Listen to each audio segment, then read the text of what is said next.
চলে এসেছি আমরা নবাবপুর পুকুরে গোসল করার জন্য।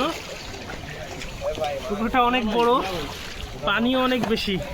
প্রিয় দর্শক, আপনারা দেখে বুঝবেন এখানে কি পরিমাণ পানি। এই দেখেন আমার শরীর দেখা যাচ্ছে। প্রিয় দর্শক, মানে এত পানি, এখানে পানি এত স্বচ্ছ, দেখছেন পানিটা অনেক স্বচ্ছ। আমাদের নাইট ভাই গোসল সাঁতার কাটছে, সাঁতারে অনেক দূর গেছে। পানির গভীরতা অনেক বেশি। যারা সাঁতার না জানবেন তারা আসলে মাঝখানে যেতে পারবেন না, যারা সাঁতার জানেন তারাই শুধু মাঝখানে যেতে পারবেন। অনেক বড় পুকুরটা, আপনারা দেখে নিশ্চয়ই বুঝতে পারছেন পুকুরটা অনেক বড়।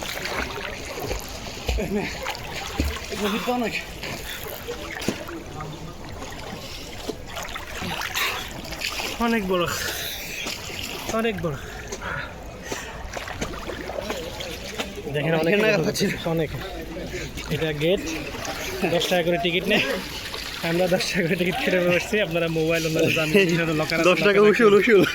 আমি আমার পানির মধ্যে চলে গেলে কিন্তু মোবাইলটা পড়ে যাবে। 10 টাকা এখনকার সময় কিছুই না। তো আপনারা সবাই চলে আসবেন, গোসল করবেন, খুব ভালো লাগবে। এই শহরে আমার অনুভূতি অত্যন্ত ভালো এবং খুবই ভালো লাগতেছে, কারণ এই ঢাকা শহর তেমন ভালো কোনো পুকুর নাই। একটা নবাববাড়ির পুকুর আছে পুরান ঢাকায়, আজকে আমরা আসলাম।